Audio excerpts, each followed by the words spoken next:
All right, welcome back, everybody. Another edition of Trust the Mics, a Sixers show. Mike Gill, Michael Kasky, Blomain, about to break it all down. The Sixers autopsy. We are back, and the Sixers are done, and it's a very familiar position. Mike Gill, MKB. What's up, my brother? Feels like we've been here before, Mike. Sure it does, man. A week ago, a team down 3-1 comes all the way back, kind of like restored a little bit of fun with this organization, and then 4 games later, it has quickly been thrown out the window. It's almost as if the win against the Celtics has now actually done more harm than good. I don't know. Where do we start with this team? What is number one for you? I'm interested to see what you think is the number one talking point about this post-mortem here. I mean, I feel like we should start with the season, Mike, like how we view this season. I thought you had a good tweet yesterday, or maybe it was 2 days ago, how the fan base seemed really apathetic, obviously, heading into the postseason. Then you get that crazy 3-1 comeback over the Celtics, beat this team that you haven't been able to beat since before I was born. It kind of reinvigorates the fan base. And then they lay an egg in this Knicks series, and that, now everyone is obviously upset, angry with the franchise. What do you think about this season, Mike? When you look back at this season, last year, you and I were both saying that it was arguably the worst season in Sixers history, given the expectations coming in, the contracts, all that. Obviously, this season, not as bad as last season. They make it back to the second round, playoff team. When you're looking back on this season, Mike, what are your thoughts? Well, listen, I'm on the radio every day, and I've talked about the Sixers throughout the process, the post-process, and whatever you want to call it now. The Sixers were as popular as ever in the early Simmons and Embiid years. For about 3 years, they were right there as the number 2 most talked about team behind the Eagles. And then it kind of got convoluted of, once Hinkie got let go, and then they brought in this guy and that guy, and every year they were just trying to change the pieces. Jimmy Butler, that team was really popular, and then Butler left, and, they tried Horford. And really after that Horford deal, when that kind of went sideways, they brought Morey in to get back on track because they had bad deals. So he spent a year or two trying to unravel the contracts that they had that were pretty bad. He was handcuffed with that Tobias deal. He got Horford out of here. Now, oddly enough, that was 2019. That pick is coming back to haunt them this year. So my point on this is people cared about this team because of what they did, quote unquote, the process. People either hated it or loved it, but it invoked a reaction. That you cared. You were not apathetic about the team. You cared enough to complain when they lost on Tuesday night in Sacramento in February. True. It ticked you off that they lost a game against a bad team. When you could generate a reaction from the fan base, it means they care. Whether they like you or not, it's the old Howard Stern. They're listening. Why? Because they hate you, right? They want to see what you're going to say next. But now it feels that they have drifted back to apathy. And then they got to the play-in. Nobody cared. They get to the playoffs against the Celtics. Nobody cared. Everybody thought they were going to get swept. Just like the playoff teams that they had before Hinkie. They would make the playoffs and nobody would care. It's, we're going to get blasted by Cleveland or Miami when they had LeBron in the first round. I don't care. So the Sixers tear it down. They win the fan base back. And now somehow they have bungled it to reinstill apathy. It's unbelievable. It is, Mike, and you nailed it. I tweeted something similar to that they're basically back standing-wise in the Eastern Conference to where they were in those pre-process years that you just referenced. Obviously, the assets are a little better. I would say Tyrese Maxey's probably a little better than Drew Holiday. You didn't have a rookie stud like VJ Edgecombe when they started the process. But the whole thing, as you and I know well, was to not be stuck in the middle ground in the NBA, not to be in second round, first round purgatory. And they're right back there, Mike, without clear answers. And to your point, too, that there's just no identity with this team, Mike. And I think that's a huge part of the apathy with the fan base that you're discussing. Like when they were the process years, they were the young up and coming team that had, young players that they were developing, this and that. They could hang their hat on, offensively through Joel Embiid. They had really good defensive teams for a while under Doc Rivers. Like they had identity, and it just feels like that identity, like what, if you're talking about the Sixers from this past year, they weren't a great offensive team. They weren't a great defensive team. They weren't especially athletic. They weren't especially exciting. They had a couple exciting pieces, but there was just no defined identity for that team. And moving forward, that's still a question mark. Like, what is this team's identity? I think on paper, you would say, this is a team that should be built around the backcourt of Maxey and Edgecombe. It should be a young, athletic, quick team that they surround those guys with guys that can get up and down the floor, space the floor, play some defense. But you can't really lean into that when you still got Paul George and Joel Embiid under contract for multiple years. So it's just this weird stage right now, Mike, where there's not a clear identity. There's not a clear direction. There's not a clear anything ethos for the entire team. And I think that's adding to the vibe that you get from the fan base, where they're just, especially after this Knicks loss, you see the reaction from media members, from Sixers fans on Twitter. People are checked out on this Sixers team. And I think not really knowing the direction that they're going is playing a part in that. Well, listen, they reap what they sow with the process stuff, because that has the I was a big process guy. I would do it again. Do it again. I have no problem with the decision they made. They just made a lot of bad mistakes, but you did turn off. It's like today's politics, right? 50% like one side, 50% like the other side. You have to understand, there were a lot of people who really thought it was time to tear it down. Then there was the other side that said, you've turned your back on your fans. Them turning their back on that group of fans grew the fan base exponentially. Yeah. I said, and people don't like this take. See what you think. I get it. It was supposed to be about winning championships and not getting stuck in the second round. But in reality, that's the marketing ploy to the fans. This was a business decision that they have hit a grand slam home run with. They were number one in attendance, top 5 for the entire, 5-year run.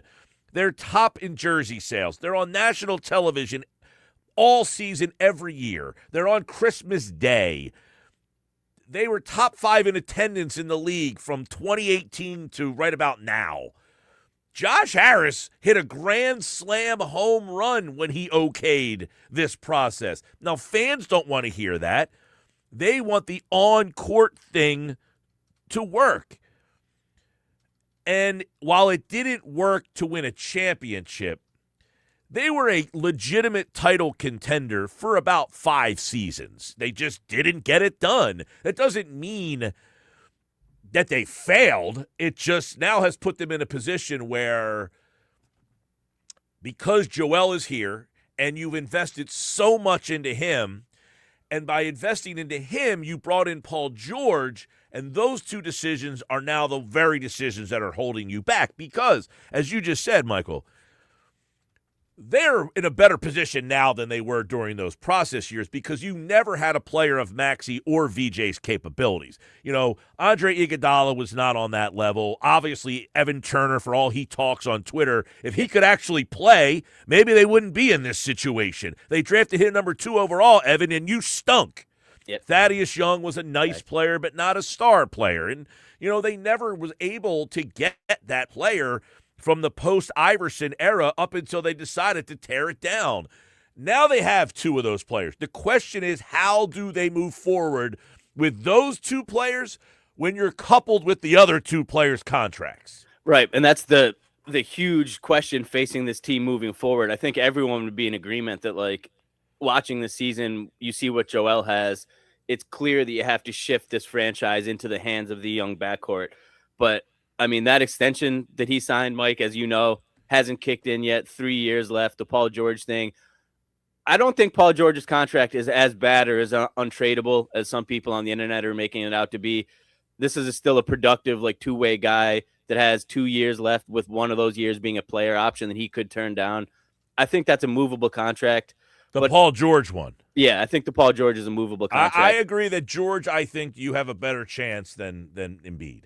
Well, yeah, Embiid, I mean, there's almost no shot. Even just the amount of teams that could feasibly take that contract on, it's so small, let alone would they actually want to and be willing to do it at a reasonable rate. Like, I think you're stuck with Joel for better or for worse.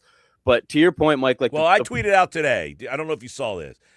The Sixers traded Barkley for Tim Perry, Andrew Lang, and Jeff Hornacek, which led them to Allen Iverson. They got Allen Iverson and then had to trade him, and in return got Andre Miller, Joe Smith, and 2 first-round picks that turned into basically nothing. You're essentially everyone, you're repeating history by trading your star player and getting nothing in return to basically bring yourself back to mediocrity. Because the problem is, with VJ and Tyrese, you're not going to be good enough to win a championship, but you're also going to be stuck in the middle. So you either let Embiid play this thing out and just suck it up for 3 years and hope he's healthy for one of them, or you follow the blueprint of trading Charles Barkley and Allen Iverson for nothing and getting yourself stuck in the middle. Yeah, that's a great point, Mike. I mean, any Joel trade would literally just to reset the books. You're not going to get the value back of a player that you can build on and move forward with. Like, it would literally be solely to clear that contract off the books and give your front office the salary cap space to build around those guys. And is that worth it? I mean, to your point, like, you lose Joel, even though he's not out there, he gives you that edge potentially, if he's healthy, that could put you over the top. Without him, well, what do you have make a great backcourt. Michael, what do you make of where he is health-wise? He has said the knee problems are behind him. He looked at this season as a success. Do you just say, you know what, I'm going to take a shot that the knees are healthy because that's a better opportunity than anything I'm going to get in return, and any trade I make, maybe he can actually play 55, 60 games, and I'll take my chances with that? I think you have to, Mike. I don't think they really have another option, and I did think it was pretty optimistic, I guess, that's what he said, in his season-end press conference after that Game 4 loss, that some people obviously took umbrage with the fact that he said the season was a success despite the outcome. Obviously we get what he was saying. He didn't know that he'd be able to even play. I think the knee thing being in his mind in the rear view is huge, Mike. That's basically the past 3 years, dating back to Nick Nurse's first year when he initially suffered that injury, that he's been hampered by the knee. And the fact that he's saying it's behind him, I mean, you have to take him at his word, I guess. I think that's a good sign. Obviously, the appendix thing was bad luck. It was a fluke, and the resulting complications from that made things harder.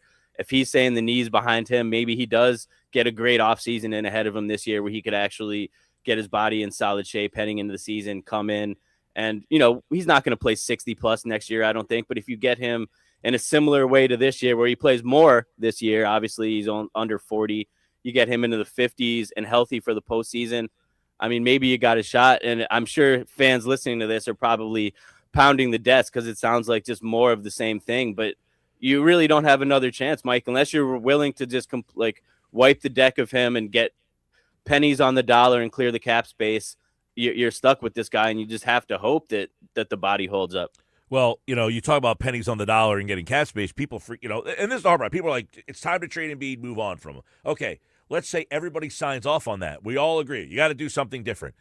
To trade Joel Embiid, you've got to get dollar for dollar in return. Yeah. So you've got to find someone that can give you $58 million in salary back. So if you trade Joel Embiid, you can't just say, hey, take Joel Embiid and give us the 3 crappiest guys you got. Those crappy guys have to make $56 million or $58 million collectively. That's where it's so hard to find a place for him because of the salary match. Right. And then at that point, if you're the Sixers, you'll want to be taking on an expiring deal, because if you're trying to wipe the books, obviously, of the contract, you don't want a huge contract on the books moving forward. And let's say you trade for a guy like Domantas Sabonis from the Kings, now you're stuck with Sabonis. And is that where you want to be? And an Embiid for Sabonis swap? That was just the name off the top of my head because I know he makes a similar contract. But yeah, to your point, like it's not like you could just clear him out without bringing something back to make the books match. And do you want to get stuck with another, huge salary guy that you're just kind of renting? Right, because for It's the really a most tough part, situation. Michael, you bring back a player. Now you have their bad contract that you're waiting to end. So you're essentially robbing Peter to pay Paul. Do you just take a shot at Embiid? Listen, the guy's had so much bad luck that maybe one of these years you just strike gold and hey, I'm healthy. I made it all the way through and I'm an MVP level player. Or like when it's just a hard thing to read because when he plays, he's obviously still an MVP level offensive player. Defensively, he's not at that level anymore, and that's a big problem. He's not a rebounder, and this team gets crushed because he can't rebound at the level that you need a 7'2" man to rebound. So, I don't know, you brought a Sabonis up. I don't know how many years Sabonis has left. I'm imagining it's 2 or 3 years. So now you have Sabonis here. Is he a good enough rebounder? I mean, look at San Antonio. They've had Maxey and VJ, not maybe, but they've had good athletic guards with Sabonis, and they're not any good. Like you had De'Aaron Fox there. You got Monk who can shoot. I mean, they've got a couple other guards that they've circled in and out there, but that hasn't got them anywhere. So now you be complaining that this Sabonis, we're stuck in no man's land. I don't know. Yeah. There is no right answer here. No, there's definitely not, Mike, and that's the dilemma that the Sixers team is facing this season. And even if you think, like, you want to run it back with the core because you feel like if they're healthy, Paul George suspension, Embiid injury, when they were all available, they're decent. But the team clearly needs upgrades around the edges. And then if you still have Joel and you still have Paul, you're so limited in those upgrades that you can make. Even if you get off of the Kelly Oubre contract, you get off of the Quentin Grimes contract, it opens up a little bit of space. But is that enough space to meaningfully improve this roster, Mike? I don't know. It just seems like it's going to be, unless something really drastic happens that I'm not foreseeing in the landscape of the NBA right now, it's hard to imagine this team looking roster wise too much different than it looked this season, just based off a look at the salary cap. Maxey's not going anywhere. Maybe you can get off the George contract, but I don't even know if you want to do that, Mike. He's by far the best wing player on this roster right now when he's healthy. Obviously, a little bit shaky in terms of consistency in the playoffs, but he's still a guy that can contribute. There's nowhere else you can generate money. So barring something like huge happening, this Sixers team is going to look similar to how it's looked this season. Well, I was talking yesterday on the show, Mike, which was Oubre's a free agent, Grimes is a free agent, Drummond's a free agent. You only played about 8 or 9 guys. They were 3 of them. 3 of them, yeah. If you let those guys walk, who are you replacing them with? You never gave Jabari Walker any run. Trendon Watford was a free agent that you brought in. You seemed excited about, and then he fell out of favor. Drummond, you have Bona. Are you going to give Bona extended minutes instead of, mix? I mean, how do you let Oubre walk and Grimes walk? You let McCain go, obviously, and that's come back to crush them. These playoffs have done them no favors. McCain is just absolutely ripping it down there. Last night he comes in. Hey, clutch fourth quarter minutes. Who's out there hitting threes? Jared McCain, Champagne down there in San Antonio. I mean, they let him go to let freaking Mac McClung compete in the dunk contest. He's a starter on the Spurs, shooting 38% from 3. I mean, that has to be looked at and said, what's our player development looking like now? That has to be something. Horrible, Mike. That's a great point, and that's almost the difference. The Thunder, you brought them up, obviously, and good for Jared McCain, man. It's awesome to see him thriving in Oklahoma City and really enjoying it and making a difference in the playoffs. He was a fun guy to watch. He was a nice guy here. It's good to see him thrive. But the Thunder, Mike, to your point, they did the process right. Like we were talking, relitigating the process a couple minutes ago. That's what it could have been in Philadelphia. The theory behind it was right. The execution was poor. The Thunder took it and executed it to an infinitely better level. And now they have guys like AJ Mitchell, who's making, I'll pull his contract up, the smallest amount of money for an NBA player. You got AJ Mitchell coming in and dropping 20 plus and being a huge factor in these games. You got guys that you've drafted for, guys that you traded for. Sixers have none of that, Mike. There's no player development, to your point. Like, there's no young guys other than Maxey and Edgecombe who were already great as draft picks. Like, Justin Edwards rotted on the bench for most of the season until the very end when Nick Nurse wanted to use him.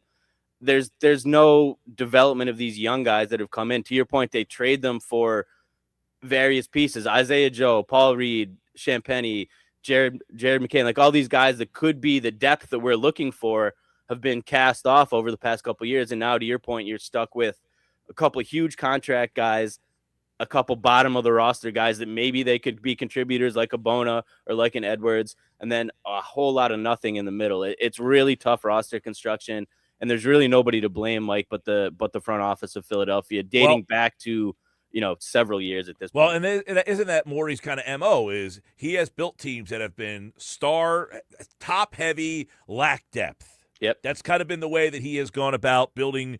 I know a lot of people hate Morey. He's never won anything. He's built a lot of very good teams. Good teams. Yep. Right. Very good teams, but not great teams. He had that run with the Rockets where they were really the second best team in the NBA. They just couldn't beat the Warriors, and they had the Warriors beat a couple times, and injuries came into play.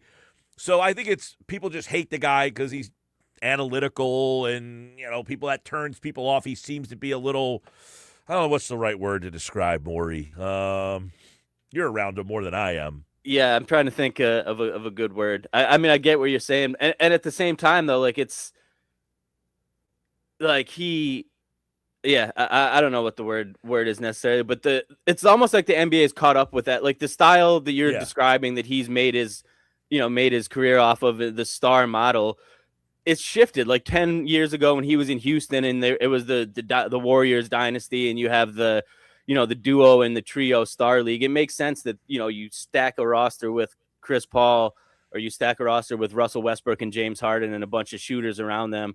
The NBA is different now, Mike. You look at these teams like the Thunder, obviously, who's the poster boy right now of depth and depth and youth. And they're missing their second best player, Mike, and Jalen Williams for this entire Lakers series, most of the regular season, and they don't miss a beat because they have the guys behind him that they've developed that they can slide in. And did they need Jared McCain? Probably not, but they're like, dude, we got a guy that can shoot, that's a former first-round pick that scored like 15 a night.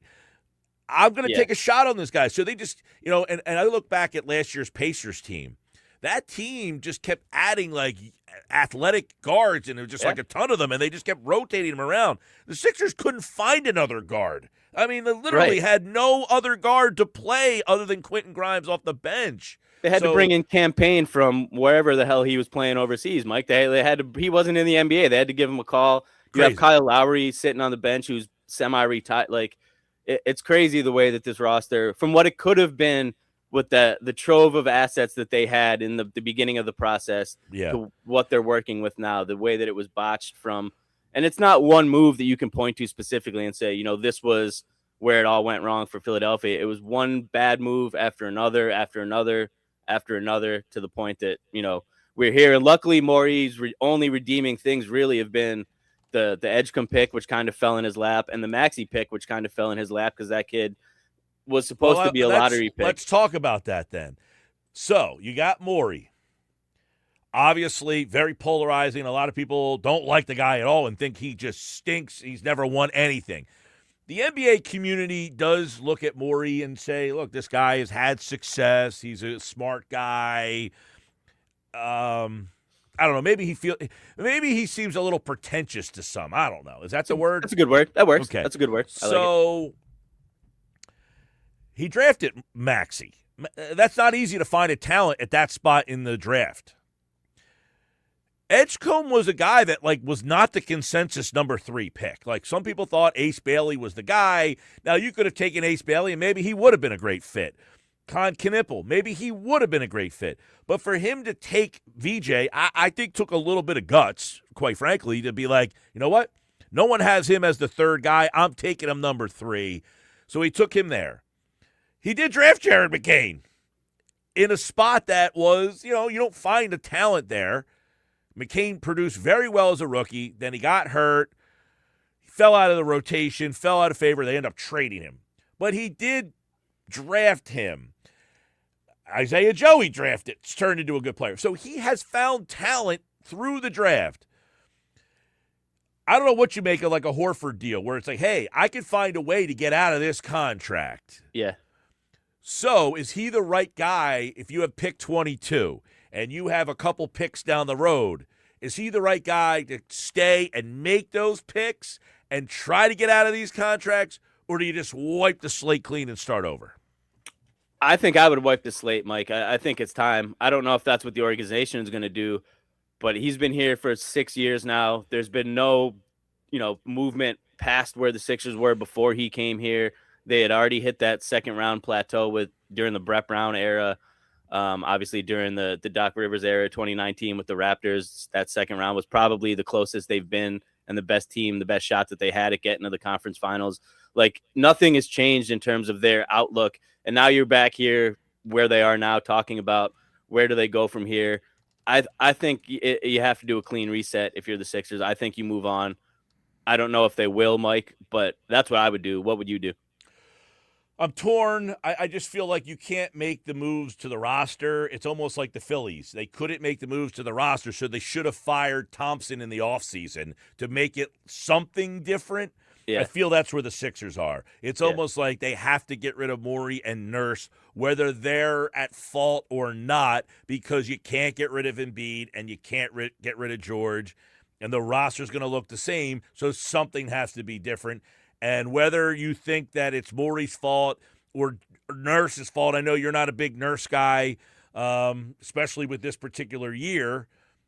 Some aesthetics of the team have to change, and therefore they probably have to go. Yeah, I agree, Mike. And it's always, you can't change the owner. It's going to be the front office or the coach. And that's a great segue, because I was going to ask you, some people were saying, or legitimately, like Nick Nurse, that first round against Boston, did he save his job with that series, Mike? Do you think he's still in Philly next year? I feel like if you just went off of that and said, look, he certainly had a better series than Mazzulla did. Then he deals with the brother. Then the team comes out. They get whacked in game one with Embiid playing. He doesn't play in game two, and they fight. And he says, look, I threw all my chips on the table in that game, and we come up short. I thought Marcus Hayes asked the question that Nurse just didn't want to answer about how hard it is to coach every night when you just don't know who's there. And I think that's a fair question for Nurse. So it's hard to judge Nurse. Like, if he has 70 games of Joel Embiid, Paul George, Tyrese Maxey, and VJ Edgecombe and Oubre, what does that team look like? They won 45 games. Joel Embiid played 35 or 38, and Paul George played less. I mean, how many games do they win with everybody? I don't have the answer to that question. And how does that change things? Yeah, I mean, they're definitely a better, they have a better record. They're higher in the standings. They probably don't go through the gauntlet of Boston and New York in the playoffs if they have those guys healthy. And it's a completely different story. I could see it going either way, Mike. Like you said, I thought Nick did even given the difficult hand that he was dealt this season, which admittedly, and that is a great question. And that's been the same question for Nick Nurse, Doc Rivers, Brett Brown, the entire Joel Embiid era. It's hard for the coach, Mike, and it's hard for the players. And that came out in a little bit of the reporting from, I think it was Tony Jones from The Athletic after the season, that there was, some frustration boiling over toward the end of the season with the Sixers and availability, and a meeting that they had in early April, and that right around that time when Joel, was tweeting that they wouldn't let him play basketball because he missed the shoot around and all of that. Like, there was clearly some stuff going on behind the scenes there. I don't know how much that could potentially factor into Nick Nurse's future. Obviously, there was a little bit of consternation. I was underwhelmed all year, Mike, even though he did have the excuse that he had of the difficult lineup situation. Like, there was just no adjustments, no adaptation. And to your point, he looked checked out. I mean, he was reinvigorated in the playoffs, but too often in the regular season, Mike, he was disconnected. He seemed disinterested. He seemed like he didn't want to be there. And the adjustments that he made in that Celtics series, which were great, don't get me wrong, and he won the series by making some switches, but those were things that people have been calling for months, like not helping so much off shooters on the wings. He could have made that adjustment in January to the benefit of the team. like running your offense through Joel Embiid in the post when you have him available. It's, those are changes that were good, but they were also, to me, obvious and could have been made earlier in the season. I don't know if it's enough to save his job, especially when you look at how they came out in that game 4 against the Knicks, Mike. Like I was in that building. It was one of the most embarrassing, like, professional Philadelphia sporting events that I can remember. Yeah. The fans obviously weren't there, and the Sixers just came out so flat. I don't know how you can bring him back with that being the final, image of his time here. Yeah, and listen, again, I'm not here to judge whether it's his fault or not, but it's every year. It's Brett Brown's fault. Well, now it's Doc Rivers' fault. Well, now it's Nurse's fault. I mean, at some point, like, they keep recycling the coaches. I would say if they're going to get rid of Nurse, you can't recycle to another recycled coach. You got to go. The problem is, like, a guy like Daniel, nobody knew who this guy was. The coaches in the NBA right now are all guys that have no track record, right? Mitch These Johnson, recycled guys, right? Are JJ Redick was hosting a podcast, right? Yeah. I mean, like, these teams are just thinking outside the box. You don't bring in Tom Thibodeau. Like, he might get this team to the second round, but you can't go get that guy. You got to find that new directional guy who knows how to get the most out of Maxey and the most out of VJ. And I don't know what they get out of Embiid. I don't know how what happens there. Embiid's knees would fall off after 1 week of practice with Tom Thibodeau, Mike. I don't think he's the guy to bring in, to your point. But and that's the thing, like, you have to think outside of the box at this point. Like, you can't just go and bring in Mike Budenholzer and hope that, something's going to be different because there's a championship record, or, to your point, like Thibodeau. The tough thing is when you call for a coach, the first thing that most people say is, okay, well, then who are you replacing him with? Which is legitimate. And I don't have like a secret answer in my pocket of some guy that's, not tapped yet that I think could be a great NBA coach. That's not, I don't know the answer. I don't know either. Yeah. Yeah. But I mean, to me, I don't know, do you just say literally, Kyle Lowry, you are now going to be the head coach? Like, something to that, almost to that level where you're just thinking so outside the box, like, Lowry, you're now you're the guy. I mean, maybe it's been done before. Jason Kidd obviously played his last year and immediately stepped into a head coaching role. Steve Nash, similar thing. It's possible. It's something they could do. And honestly, at this point, maybe you even get some fans back on your side if you kind of bring in a new, fresh face with new ideas. Think outside the box. Maybe that kind of invigorates the fans. A guy that's like younger and tapped in, like Kyle Lowry, who's been around this league for 20 years, sees where it's going. Maybe right. Maybe that's the fresh thing that they need to get the fans back here. Well, there's so much on an autopsy like this where really there's no right answers, because some people want Embiid gone. That's going to be hard to do. Some people don't even care what you get back in return. Then they'll complain 2 years from now when you're kind of stuck with a team that's just mid-level. Because remember, they traded Barkley for Jeff Hornacek, a good player, an all-star player at times, Tim Perry and Andrew Lang, and that team basically bottomed out and got you Allen Iverson. And then Iverson took you to one good year, and then after that, they were just mediocre because it was hard to win around an Iverson player, and that's what they have now in Maxey, an undersized guard that I thought really struggled in this series. I mean, he doesn't get a lot of criticism because he's Maxey, but he was terrible in this series. Yeah, he was bad, Mike. He was bad. Everything was exposed. The Knicks were able to throw size, length at him, like multiple defenders, and he did not handle it well. I mean, again, too, obviously the finger, I think, was definitely bothering him, and that probably factored in a little bit. Just like we talk about Joel's injuries, I think it is legit to throw the Maxey injury in there. But he was exposed, True. Mike, in that Knicks series. Like he had no answers, and that's almost like a blueprint, and it's a little bit of a concern for the Sixers, because if you're watching that series and you see, like, all right, you have a longer athletic defender like a Mikal Bridges, like an OG Anunoby, you put it on Maxey, you pressure him, you pick him up higher past the 3-point line so we can't just, walk into 3-point, like, pull-up opportunities. He really struggled. The passing has never been like a highlight of his game. It was really tough for him to make an impact in that series, Mike, and I think that's a little bit of a concern. Like, is there another level that he could get there? Because if there is, great. If not, you have To me, legitimate Michael, questions if he can be your number one guy. the blueprint for me for this team is they need VJ Edgecombe to Yeah. become the superstar. He Yeah. has to supersede Maxey. Maxey Yeah. and be the guy because he at least has the size. He's defensively, he's he's got the tenacity and the toughness, and he wants the big shot. This team, forget it's Maxey's team. It's got to be VJ's team. Yeah. No, I agree completely, Mike. Just based off the build and the makeup, like you said, he's bigger, stronger, more athletic. He has the ability to get to the rim and finish that Maxey doesn't have. Though, the problem, and see if you agree, this backcourt becoming the Dame Lillard, CJ McCollum Portland teams where they had these two great guards, and then they just had nothing else. Yeah. I mean, I think you hope, obviously, that Edgecombe, if we're saying Maxey is Dame Lillard, I think the hope, obviously, that Edgecombe can become more dynamic and explosive than CJ McCollum, and then you hope that or almost the other way. If Maxey is CJ, that VJ becomes a little bit bigger version of Dame Lillard. Yeah. But the question is, like, how do you get the rest? Like, that's where you're stuck. Well, and that's the thing, Mike. That is where you're stuck. And how do you fill out this roster? That's going to be the huge thing. My question for you is, I'm sure you've seen a lot of talk about Josh Harris on social media since this season's come to an end. A lot of people calling for him, blaming him for some of the Sixers stuff. I'm pretty interested. You're plugged in, Mike. Obviously, you talk to a lot of people. Where do you view Josh Harris in this?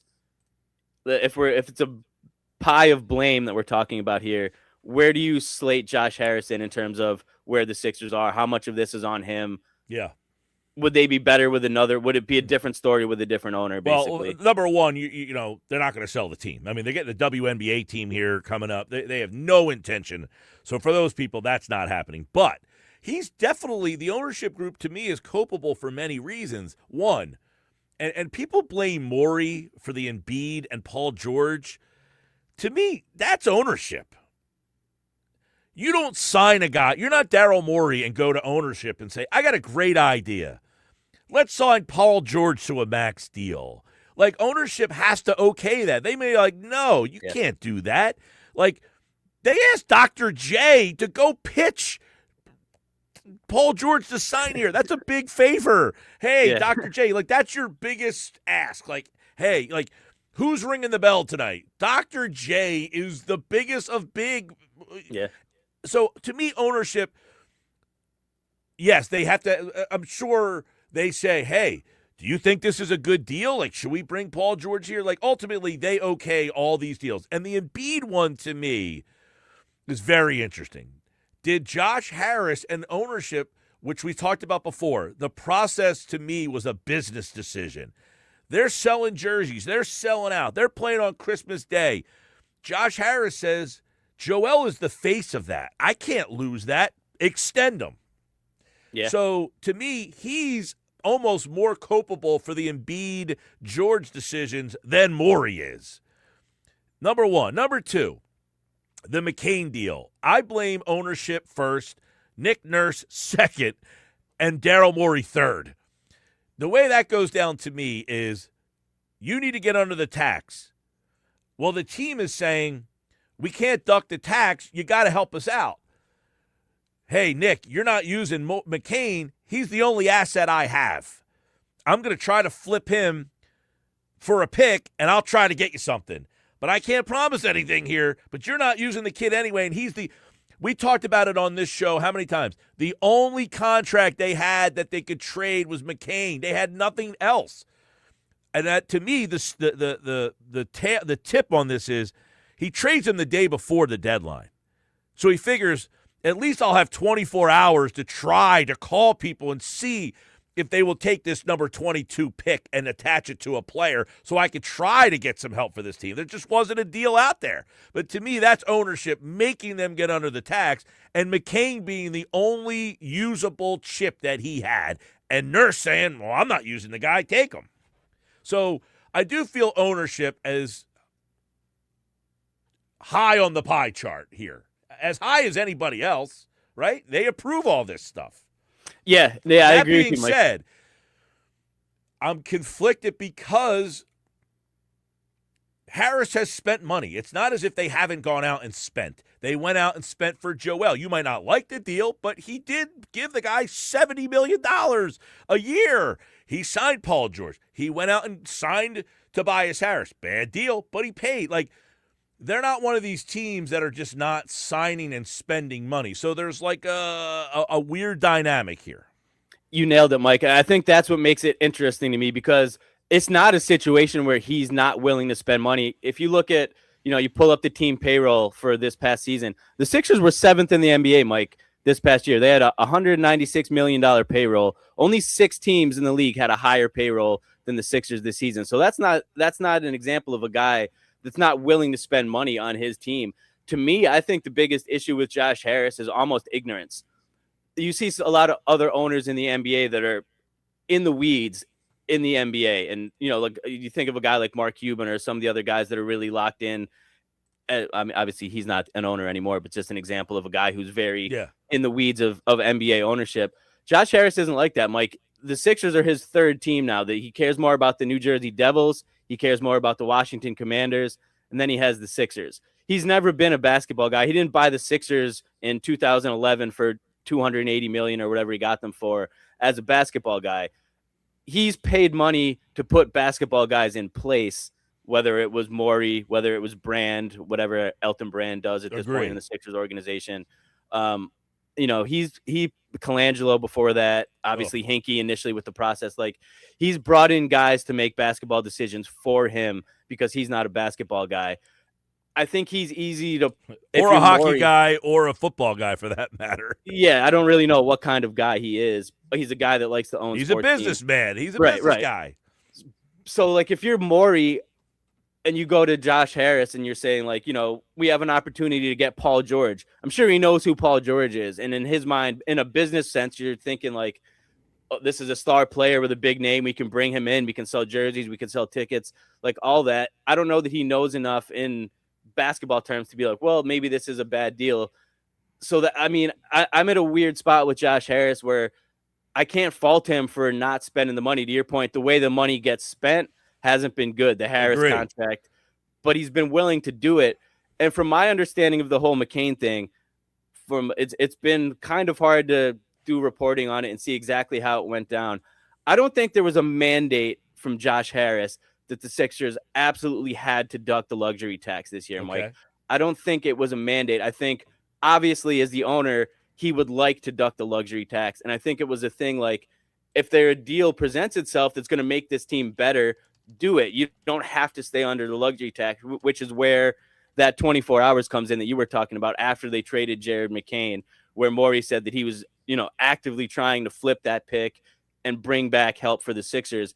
If a deal came to fruition that Morey brought to Harris and was like, hey, I can make this move, I think it's going to help the team this year, I don't think Josh Harris would have put his fist down and say, no, I'm not going to go over the luxury tax for this. I think he was like, I would like to, if nothing happens, let's duck it. And the way the cookie crumbled, like you said, they traded McCain, nothing else came to fruition. Nick Nurse wasn't using him, which is a great point by you. I do think if McCain was more in the rotation, if McCain was in the rotation, yeah, I don't think he's gone. It was more like, hey, right, I think I can get something for him. Is that going to ruin your rotations? And Nurse is like, not really. No, I don't trust the guy. And Josh Harris isn't in practice in Camden every day watching the practices, so he doesn't know what or not they have in Jared McCain. He trusts Nick Nurse and he trusts Daryl Morey. So if Nick Nurse isn't playing this kid at all, despite the fact that they need guard play, and then Daryl Morey brings him a deal that says, I could flip Jared McCain for a first-round pick, Josh Harris is going to be like, okay, sure. If you think that's the best move for this team, like, he doesn't know enough to be like, no, this kid's just hurt right now. He's going to get better. Like, so that's where my view of him is, where, like, I do think he could be better. I'm not commenting at all about him as a person. I know, whatever. But in terms of straight ownership, I have a hard time faulting him too much, Mike, for the Sixers struggles. To your point, there's definitely some to blame. I think he could be better in terms of knowledgeable, in terms of what his team is doing. But he's not that. He empowered Daryl Morey to make these moves and is basically a yes man to Daryl Morey, it seems like. He gives him the blank check, make this happen. This is why you're here. So to me, I put a little bit more of the blame on Morey. Not that Harris is blame free, but to your point, I mean, he's willing to spend the money. He's done it. He'd be willing to do it again. I have trouble finding too much fault with that approach in ownership. Yeah, and listen, I remember, I said people hate Harris, and he's kind of the face of, to many people, the process failing because he's the owner. He owned the Washington Commanders franchise, which had been down rotten for decades. Yeah, they went to the NFC Championship game. His first year. So he quickly changed the culture of that organization. And I feel like that has to be. Now, the Devils, you might say, they're a rudderless ship. So I think there's like so many dynamics here. And then, of course, Washington football team, went down last year. Now, a lot of that was he spent money. It was bad money, Deebo Samuel, but they tried. The point is they tried. They thought it was a good idea to go, we're in the NFC Championship game. Let's try to get some proven guys. And it didn't work. Right. But you do give him the credit for saying, okay, you think that's, like you said, he might be getting bad advice, but he's saying, I trust your advice here. And he's spending the money. So I don't have as big a problem with Harris as maybe some people have, because I think he is willing to spend the money. Yeah, 100%. And it's a completely different story if he's not. Like if you're looking, if he's in the bottom third of the league and you have a Sixers team that could compete and he's just refusing to bring in parts, like if you're like a team that's not making the moves, I understand the anger. That hasn't been the case with the Sixers, Mike. They've made more moves than they should have in the name of money. And dating back to like the process, the Hinkie thing, I think at that point you could tell that Josh Harris was a guy that was influenced by the people around him. Like he brought in Hinkie and was sold the bill of the process and how good it would be. And before it was able to run its course, he had people in his ear saying, this is bad for the league. This is a bad look for the franchise. Bring in Brian Colangelo and listen to him. So he's like, okay, I'll do that. And then Colangelo came in, Hinkie gets the boot, and then Colangelo's guy running stuff. And he's like, sure, I'll listen to Brian Colangelo and trade up 2 picks and get Markelle Fultz and skip over Jason Tate. Like, he's just empowered the wrong people consistently in the Sixers, and those decisions have come to make him look bad and the organization as a whole look bad, in my opinion. Yeah, I and one of the things is, well, I to this day think the Brian Colangelo thing was the absolute biggest disaster that the organization. It ruined everything because they were so anti-Hinkie, Colangelos. Yeah, and what it made them, the NBA, look like. That they did everything in their power to like undo everything that he had done because they didn't want to be associated with any of the success that was given to them by Hinkie. And that includes Joel Embiid.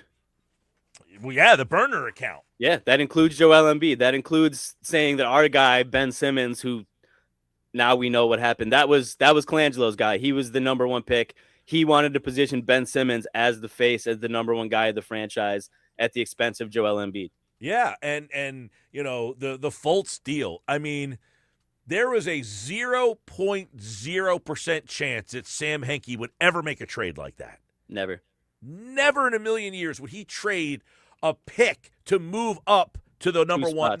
No way. Now, he might have got the pick wrong. Good point. And he might have taken Fultz at the 3rd spot because Boston would have taken Tatum. 2 would have been, Ball? Yeah, Lonzo.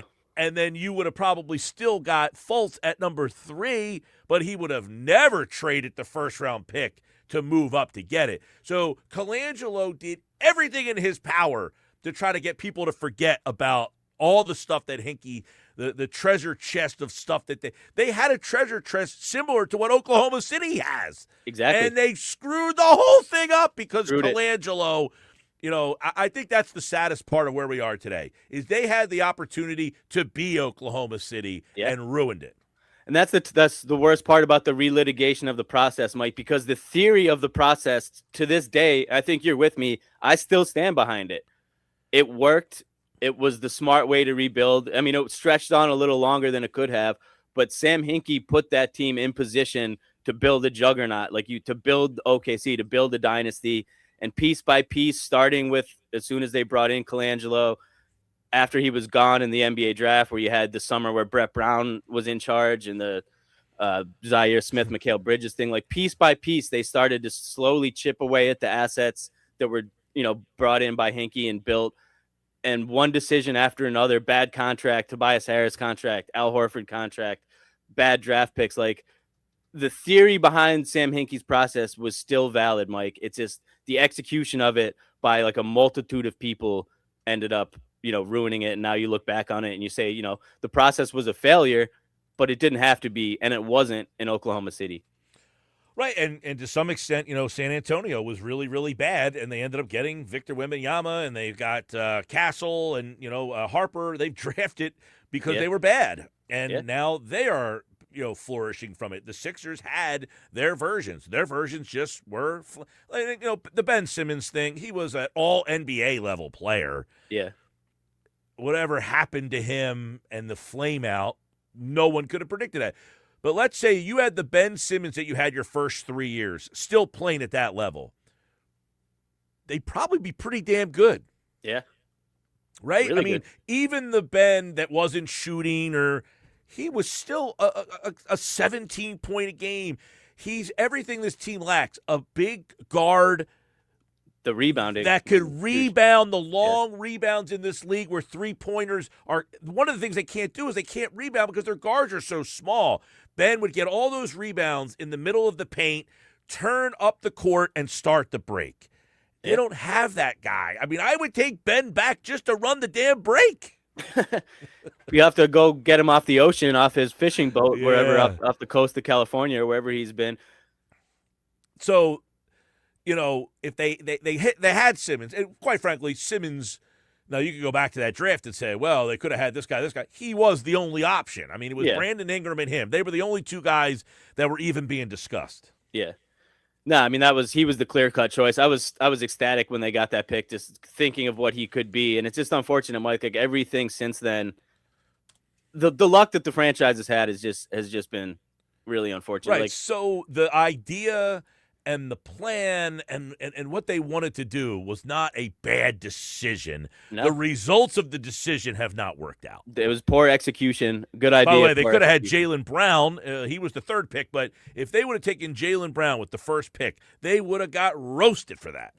Yeah, he wasn't even – he was good as the third pick, but to your point, that conversation was completely Simmons or Ingram, and basically from the second that the Sixers got that lottery pick, it was they're going with Simmons. Like it wasn't even a question. He was on Slam Magazine the year before as like a high school kid as I forget the title, but basically like, is he the next LeBron James? Like the hype was valid at that point. Like that was I don't fault them for that pick.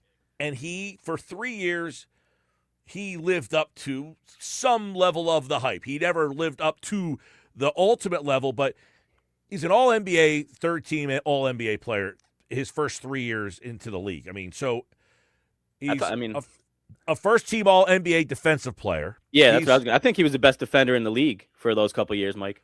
To have him as an on-ball defender on a guy like Jalen Brunson, right? How much would he have helped? A 6'10 guy who could guard Jalen Brunson. That was an asset that, for whatever reason, I don't know what the hell ever happened to him. I think he just didn't love playing. Yeah. Oh, boy. We went down a Ben Simmons path. Yeah. It got really dark out here, got us everybody. down bad. All right, well, they have the 22nd pick in the draft, and I will say this. That pick should be an asset. This draft is good enough that pick 22 should be able to be a rotational player for you. Well, I'll tell you what, Mike, there's a lot of pressure on this pick that isn't usually there because no matter what, it's going to be judged and viewed through the lens of we gave up Jared McCain for this pick. So through the fan base. So either whether or not they make the pick or they use it in a package to potentially do something else trade-wise, there's at least you trade in the 22nd pick and Paul George for anything. I'd have to, in theory, I'd have, not off the top of my head that I could think of like this move, but I genuinely would have questions about trading Paul George, Mike, depending on this roster. Like if you trade Paul George and the roster looks almost the same, what's your wing depth looking like? You're already especially you could lose Grimes, you could lose Oubre. If you lose Paul George too, you literally don't have wing players. So, I mean, I don't know. I would, in theory, consider honestly everything. Like, I think everything should be on the table this summer, short of obviously like a Maxey or McCain move. I think every other thing should be on the table. But I just know that pick already, like with the way people are talking about it in the fan base, and we're talking about the apathy. If the Sixers don't do something with that pick that piques the interest of the fan base, it's only going to get worse. Especially watching, like you said, Jared McCain popping threes in the third quarter against the Lakers last night. It's tough optically, so they need to nail that pick for sure. And it is a deep draft, so if they keep it, you would think that maybe they could at least get someone that could come in and hopefully contribute if they're used properly. All right, trust the mics. Good stuff. That was a whole heck of a lot of deep dive, and we'll do more of it in the offseason. Draft coming up, obviously, a couple weeks after or a couple days after the NBA Finals. Oklahoma City is going to win, everybody. That would be a spoiler alert. Oklahoma City is going to win the NBA championship. That team's awesome. They're so much fun to watch. And look, this Knicks team is really, really good. I didn't give them enough credit for some of the stuff they do, but Brunson is – that's the thing. Brunson is on this level way up here, and Maxey's not at that level. He's not at the Brunson level. Not in the playoffs, Mike. It's funny because in the regular season, an argument could be made that Maxey had a better season, was a better player during the regular season, but Brunson has, if you want to call it the clutch gene or whatever, like he has that thing where in the playoffs he locks in and takes that game to another level, and Maxey, was the opposite at this year. So it's tough optically. Are you saying it sounds like are you picking a Thunder Knicks NBA Finals matchup? Yeah. Thunder Knicks. I'll go Thunder over the Knicks in 6.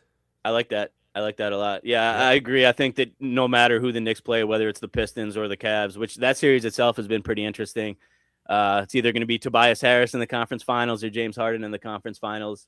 But I'm with you. I think no matter who it is, the Knicks are just playing.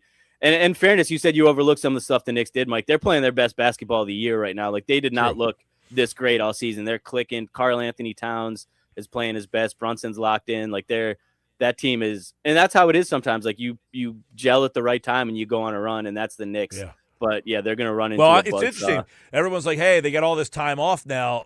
I mean, does that make them not click when they come back? I mean, they were grooving and moving every other day. You're playing, you're going. I know the rest thing, but sometimes you take all this time off, and that shot doesn't flow quite the same. We'll see. The one thing about that team, I thought Karl Anthony Towns. I mean, listen, they had him in foul trouble the whole series, and they couldn't take advantage of that. That to me, Game 3 was it? No, Game 2, I think it was. He had 4 fouls in the third quarter. Yeah. They never took the ball to the basket to him one time. Never once did they try to get him out of that game. And he killed them in the third quarter of that game with, his passing, and, he killed them. They just could not match up with him. And Embiid has had big games against him in the past, and he just, for whatever reason, just couldn't, get going offensively against him like he has had. I mean, Embiid averages like 30 a game against Karl Anthony Towns. I don't know. Yeah, but they got they got the better of the Sixers. Joel said it. They were just a better team throughout that series. They're better. They're deeper. Brunson, he's just this much better than Maxey. And Karl Anthony Towns in the series was that much better than Embiid. And Anunoby was that much – well, Anunoby only played 2 games, but when he did play, he was awesome. That much better than Paul George. Yeah. And Bridges was that much better than – like, every guy was just incrementally better. And then when you went to the next group of guys, Deuce McBride was that much better than Grimes. And Mitchell Robinson was way much better than – it was every guy was just better than his counterpart. And that's a look in the mirror time, Mike. That's, it shows you the Sixers tried. The roster of the Knicks was just better. Now it's up to the front office to make it so that the Sixers can contend next year. All right, we'll leave it at that. MKB, fun season. We'll be back for the off season when things happen. Check out Trust the Mics on all the social media platforms. Michael Kasky, Maine. I'm Mike Gill. Good conversation, MKB. I'll talk to you soon, bud. All right, Mike, have a good one, man. All right, there you go. Trust the Mics, everybody.